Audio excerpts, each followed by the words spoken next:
Welcome to the BizNation podcast, proudly brought to you by Zinc Business Solutions, your home for micro and small business support.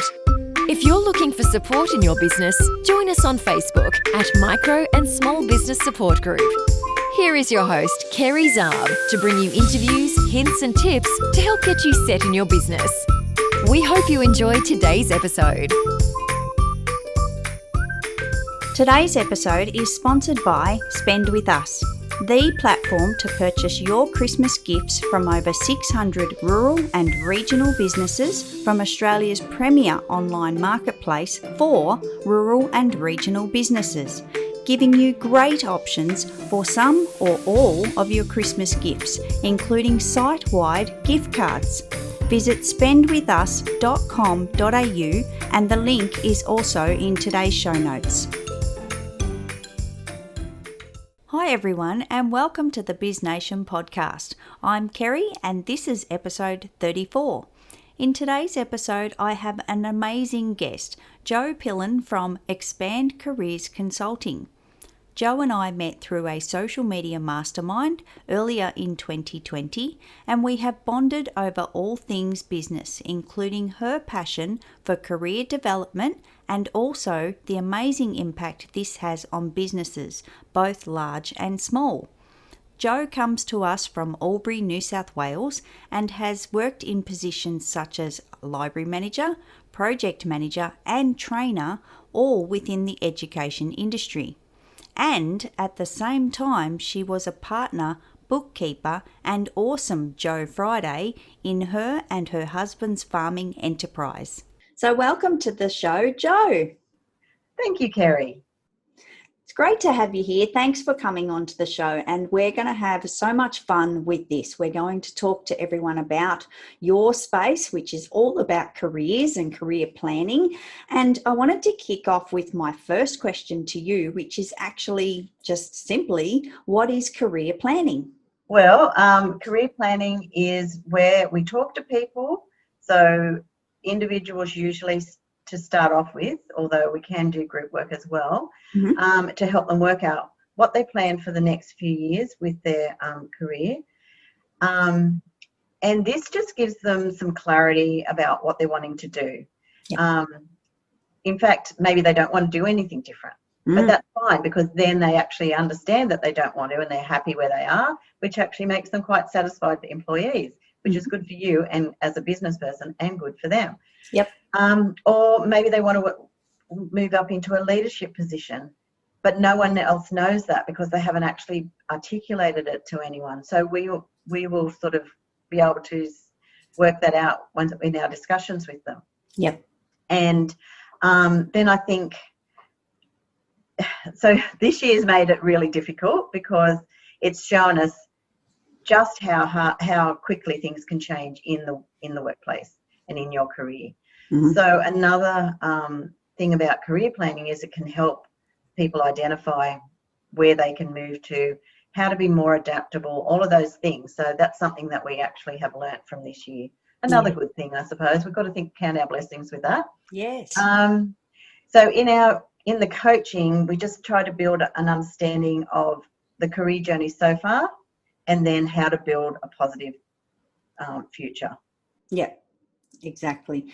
Sounds fantastic. And thank you. That was very well explained. I'm sure it's the best place to start. We have to start with what is it and we move forward from there because I think a lot of people these days in business, they're not even aware that some of these services are available to them, and for those that are operating their business with even a small team, it's so important for us to really hone into what do our team members want. Looking at not just thinking about what they're doing day to day. And it might look like a lot of businesses are now focusing on, a 3-month goal, a 6-month goal, but what's their life goal? To retain staff in a business, we have to look at that bigger picture and really understand our team members and where they want to go and what we can provide them as business owners. Would you agree? Yes, I definitely think that's the case. I think that it's not even just what they want, it's the benefit that it's going to have on the person. Yeah. But that will be a flow-on benefit to your business as well. So, and I think even just with small teams, unless people take the time out, most people don't reflect on what they actually want. They don't reflect on the skills, but part of our service is also to identify skills. Yep. So identify the skills they have and the level of proficiency, and then this will help identify the skills they would like to improve on, which is going to be a bonus for everybody. Yeah. And then after we've done all those things, that's when we start the planning. So even though we call it career planning, there's a lot of work before we get to the plan. Yeah, of course. You've got to go backwards to go forwards. Really? You do. Yeah. You start at the beginning. Yes, that's right, to get to the end. Yeah. Yeah.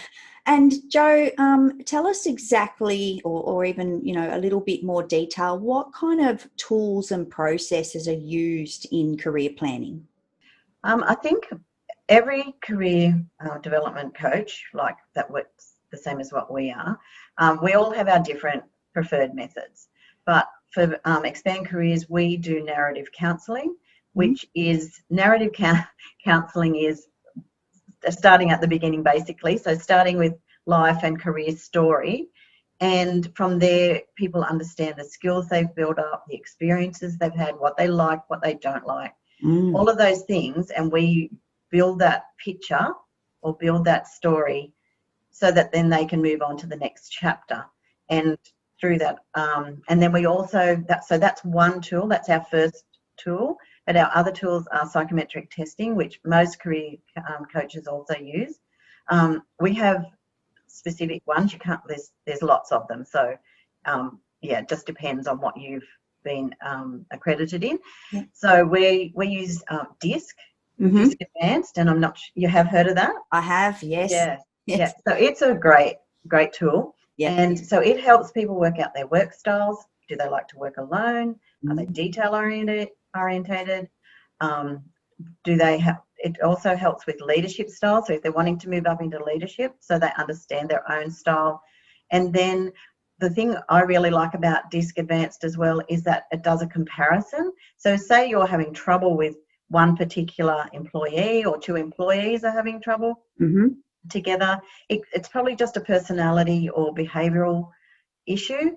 And so it does you do the assessments, and then it does a report and gives you some background on what it might be, where the conflict might have come from. Yeah, that makes sense. And and you almost lost me there for a moment, because you started with this word psychometric, and I went, oh, sorry. No, you're fine. I was like, what is that? I have to ask about that one. But once you mentioned DISC, I was back on board. I was okay. So psychometric testing is just it's been scientifically devised, and it's about personalities, behaviours. There can be cognitive testing, there can be that 360 leadership styles, all those sort of things. They're all psychometric tests. So as I said, we use the DISC Advanced. We also use strong interest inventory, which is really helpful if people have no idea really what they want to do. So it's based on one particular theory of personalities and environments, and then it'll assess your personality and sort of recommend environments. And it is quite, all of these tests are wonderful, but you do have to actually talk about it and break it down, because they're not 100% accurate. Like everyone's an individual, so it's not, there's no real formula for everyone, but it's a great starting point to get a discussion going. Yeah.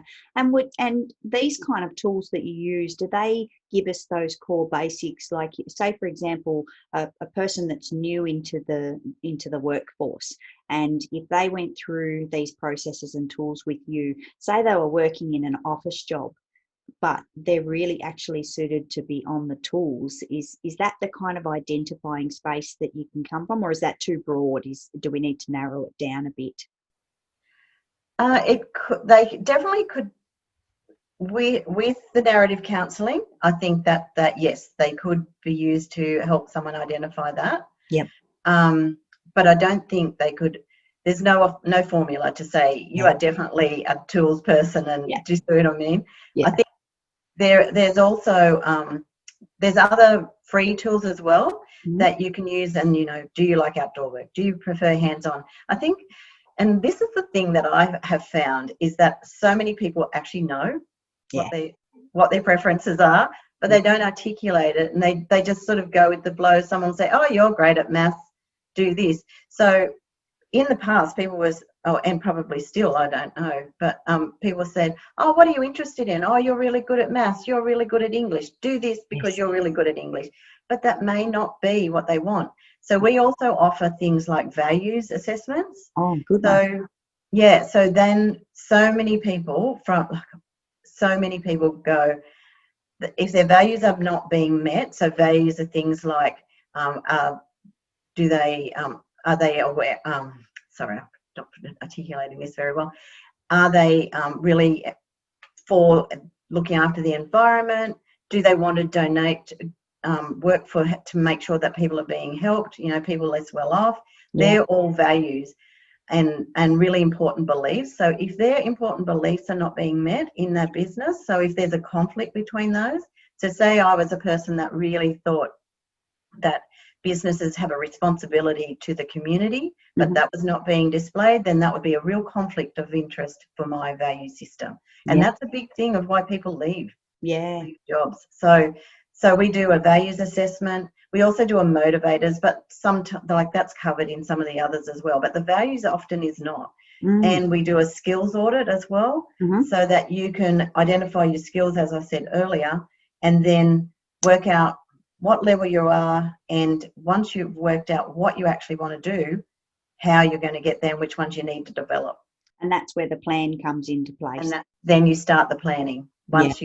Well, we do some research, of course, on different occupations. If we're doing it for individuals, but as when it's for small business, it would be a different scenario. We might be able to talk to the employer and say, what prospects have you got for promotion for that?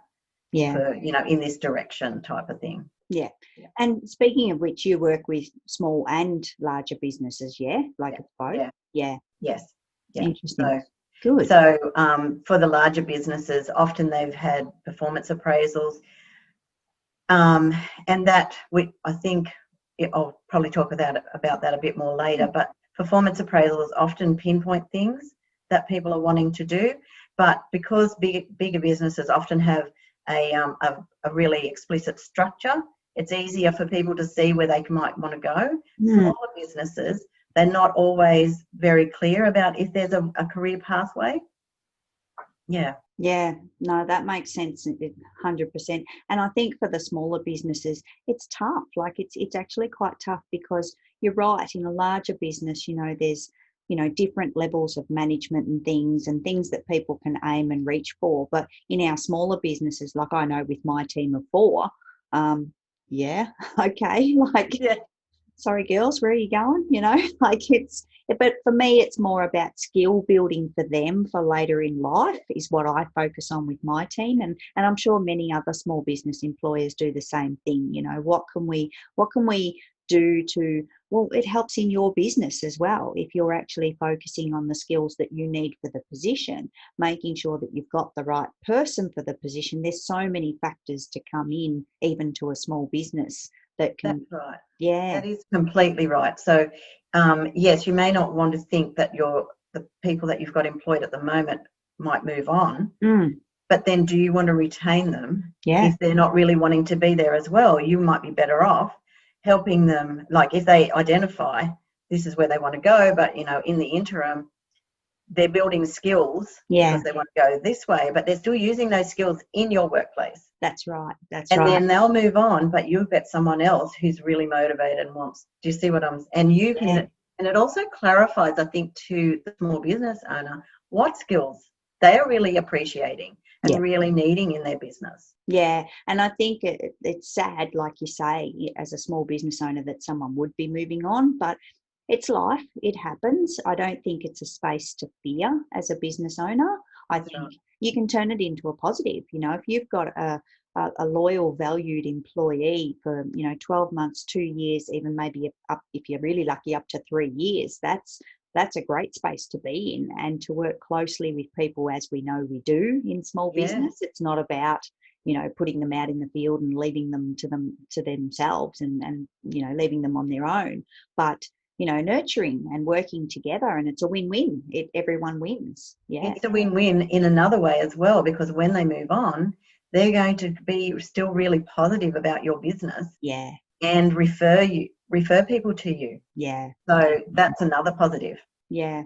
And Jo, tell me, how does the career planning, in your opinion, we've kind of touched on this a little bit, but how does it really help the employee? What's the benefits to the employee? I think the career planning, I think it's the same as for everyone who does career planning. It's more that it clarifies where you're up to. It identifies. People don't always take the time to reflect on what their work style is. So it just helps with that.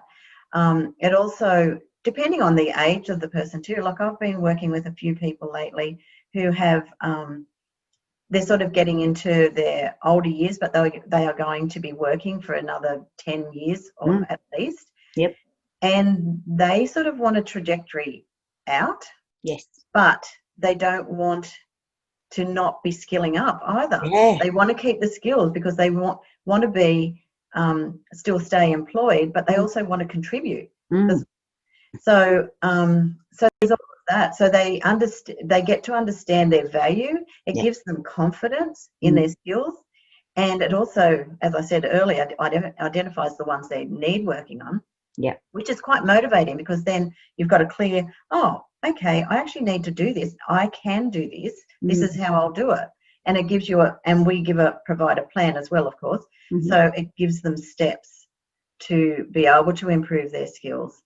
But I think a lot of it is it builds confidence and resilience, because they understand themselves. They understand maybe why they're having a few issues with this other person. They also understand, as I said, their skills. So therefore, they are able to, lost my train of thought. So they're able to just focus on those things. Yeah. And move on to a future. And I think we've realised with COVID that we have to be prepared. And so once you know the skills that you're at and have a confidence and resilience built in, you can see that you could adapt. And in the planning process, we also talk about transferable skills, which, are part of that skills audit. Yeah. And they can see, and we would talk about, so what would happen if, and then you could take these skills to this, and this job. And we talk about how jobs are not just one linear pathway now. Yeah. People come from, I've had about 8 jobs already in my life.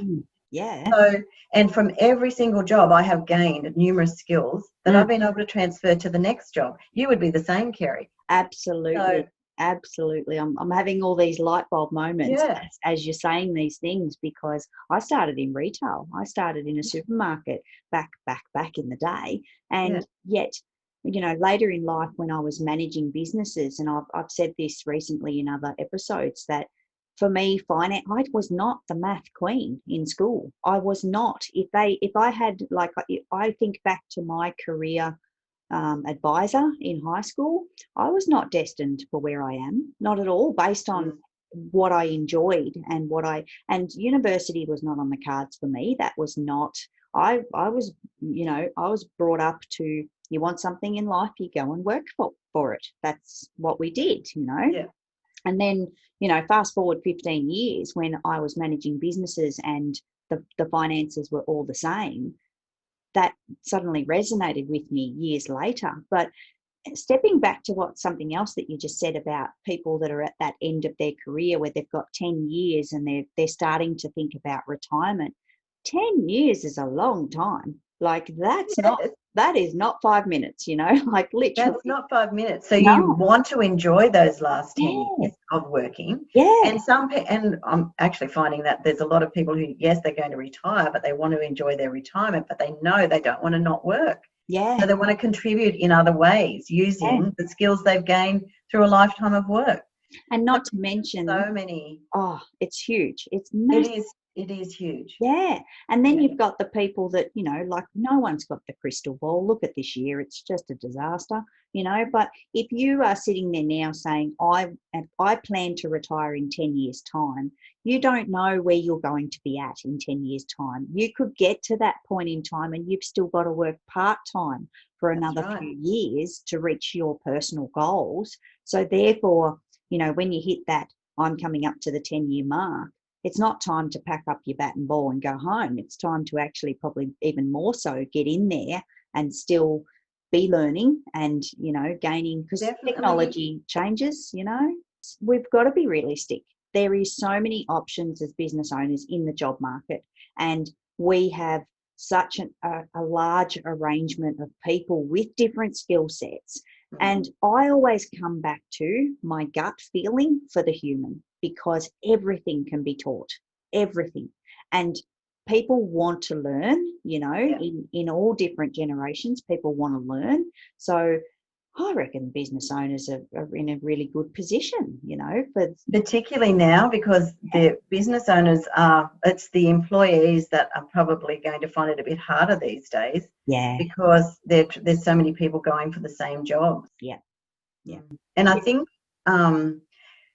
just because I'm obviously keeping up with the labour market information, and I did a webinar with them the other day, and they were saying, what was it? 95% of employers are looking for employability skills. So that's those skills, your personal qualities, whether you're motivated, switched on, whether your work ethic, I suppose, but you don't actually say that in your job application. But you know what I'm saying. And communication skills, interpersonal skills, all of those skills, planning. They're the top few skills, and most employers are actually looking at those in preference to technical skills. Yeah. They think they can train people in the technical, but they really value those employability skills. Oh, 100%. I can't agree with that more, honestly. And also, I guess, like you said, with the, transferable skills, like that comes into play, as well as your core values, exactly what you're identifying for the employees out there. Those core values need to be solid. They are something that it's not fly by the seat of your pants when it comes to that stuff. It's really, it's ingrained in you as a human, and we can't ignore it. It's who we are, it's how we're built. But everything else, and every different business, no matter what industry it is, have different software, different technology. They do. So you just have to be tech savvy and ready to have a go. That's it.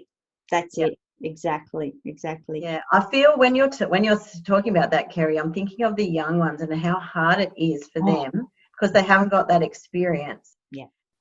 And also, like we say, the values are so important. They don't know that.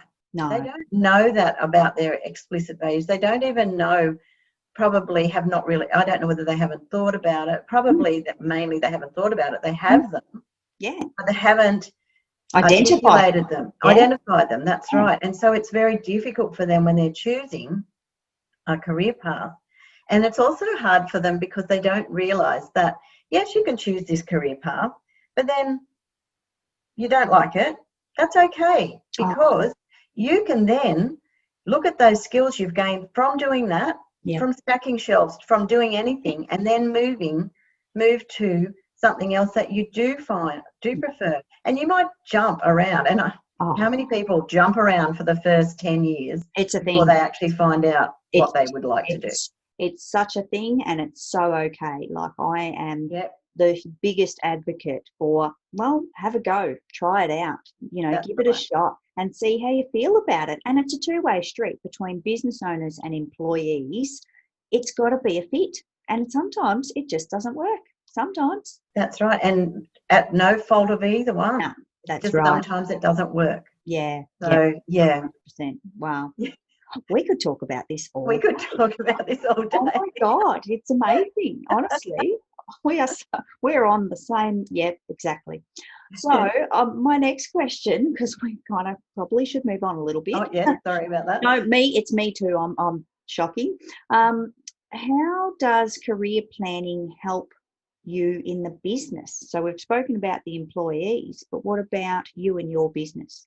And we probably have touched on this a little bit. A little bit, yeah. But I think having employees that know where they're at is going to be motivating for a start.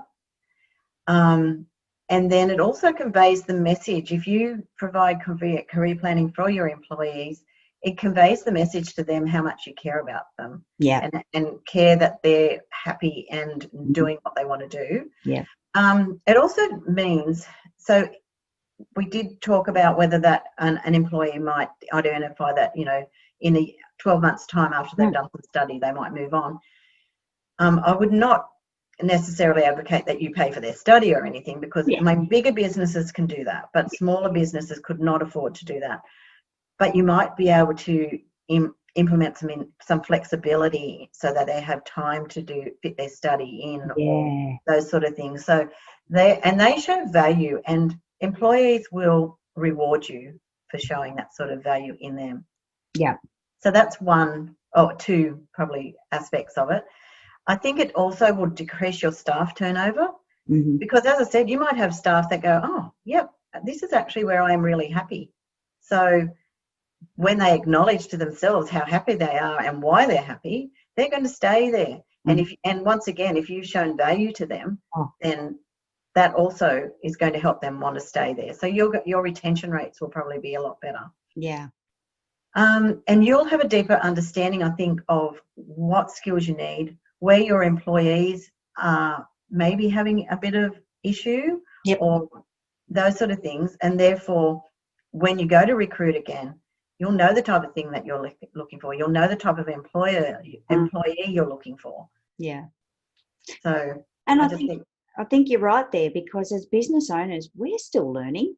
We're all on this journey of education for ourselves as small business owners. I'm still learning. I'll be learning and forever. Like, it's just not going to end. But if you employ someone and you're looking, like we said before, you're looking for those core values, and sometimes bonus, you get a few skills that are transferable, or skills that they're happy to pick up and work with you, which is amazing. That's like ticking all the boxes. But also, like, we're going to identify and learn from that experience with that person as an individual, and the boxes they ticked, the boxes they didn't tick. And next time, it just strengthens us for the next person that we employ as to what. Us for our in our recruitment process, but it also excuse me, probably helps us articulate our goals for the business, which we might think that we know it, and but have we passed this on to our employees? And that is another bonus of this discussion. And Jo, I need to ask you, what do you recommend? What is best as far as career planning? Is it internal or is it external? What's the go? Well, I think that is very dependent on your business structure. I think if you have someone who's qualified to do the counselling and qualified to do the psychometric testing, then internal's probably fine. Although I put a caveat on that, because depends on if there's conflict within the organisation. If there's conflict in the business, I would probably get external. Because that will show impartiality. And that's probably the biggest reason that you would go external, is you want to demonstrate to your employees that you're being impartial. And even they will still probably, if you employ them, the career coach, they will probably still think, oh, there's a bit of a vested interest, but it's not the same. If you're a bigger organisational business, if you're getting your HR department to do it all, it doesn't necessarily let people be open. It could be tainted, and it also could be, like you say, that impartial aspect is just sounds so valuable. But I guess it's just that brand new set of eyes on. That's true. And Yeah. and it's not just for the employee, but for the business. It's the two aspects here. We're not talking just about the employee. We're talking about this person going, well, you guys are great because you tick these boxes and provide all of these benefits to your employees with, resources and study options and time out to learn programs or whatever that looks like. But that they'll actually be able to be completely eyes wide open and look at the business and go, hang on a minute, guys, you're using this software and it costs you, 20 hours per employee to train them up on the base pieces of, they might even be able to give business advice too. That's so true. Yeah. If you've got some people on the ground who are trying to use a couple of platforms and they're not speaking to each other. Oh my God. A nightmare. And yes. so it can pinpoint all of those things as well. So yeah, I can see that side of it as well. But from a just from your employee's point of view, I think it probably looks more valuable. And also another thing that I certainly found when I was an employee, you do your performance appraisal and all those sort of things, and then nothing had happened. Oh yes. Yes. So I feel that when it's someone from the outside, they have to deliver. Yes. They have to deliver at least a report and to both, people, if that's okay with the employee. Yeah. And I think that's probably, if it's going to be action, that's so much the better. Yeah, no, I can't agree with that more. I think we've all had those times where, you sit down every 12 months and you go through this fantastic list and you get all excited. And these days I've noticed that a lot of employees look forward to those sessions, having that annual appraisal. The confrontation's been taken out of that a lot, which I think is great. It is great. I agree. Yeah. But you're right. The action pieces after probably in some places are still a little lacking. Yeah, let's be honest. Yeah. It can be. Yeah, it can be. So I think if you were going to have an internal career planning session, as long as it's actioned and probably as impartial as possible, that's perfectly fine. But if you're a really small business, obviously you're not going to have someone who's got those qualifications. So that's where you could, farm it out, so to speak. Yeah, love it. Yay. My final question for you, Jo, before we just kind of wrap up a little bit, and I'm not in a rush, don't get me wrong, because I really could talk about this all day. Career planning, do you think it's really suitable for small businesses? Yeah, I've thought about this because I was going to be talking to you, and I think it could be very helpful. I certainly don't think that if you're not in the financial position to do it, fair enough. That's completely understandable. But I think it could be helpful because you've got, even with a two-person business, the steps to career planning give you the time and space to reflect yourself. So you would be one of those employees that I would be talking to, so for example, and then identify any aspects that you want to,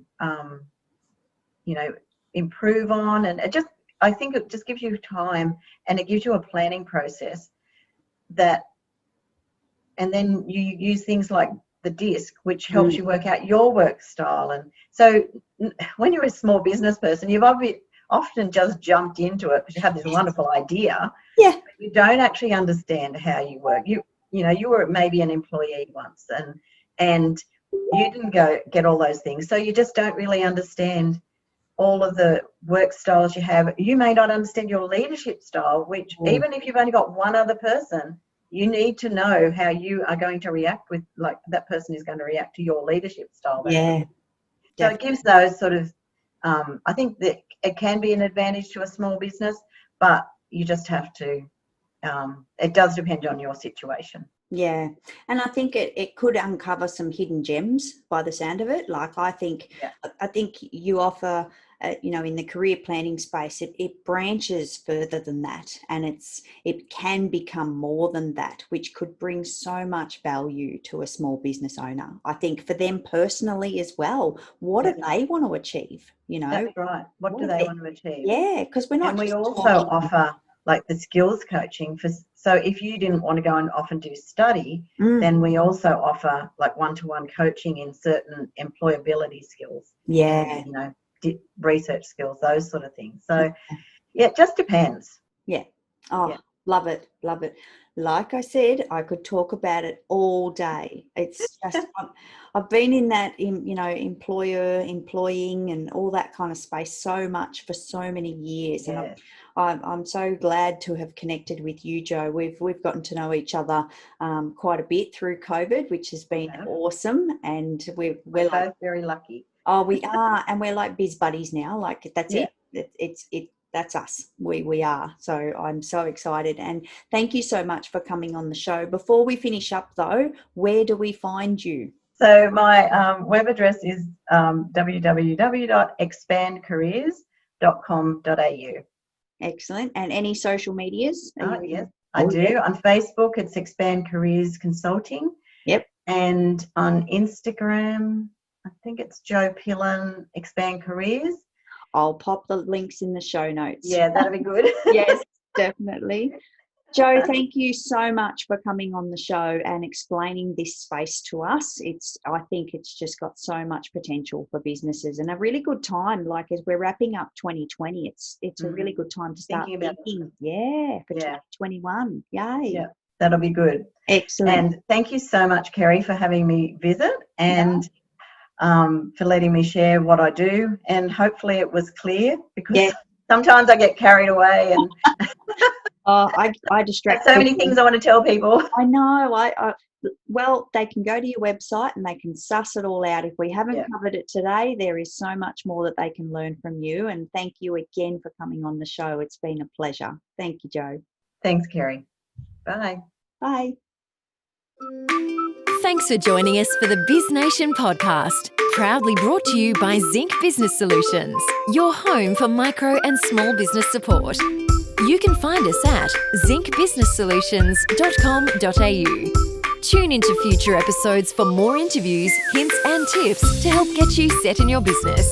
Until next time, stay safe, stay well.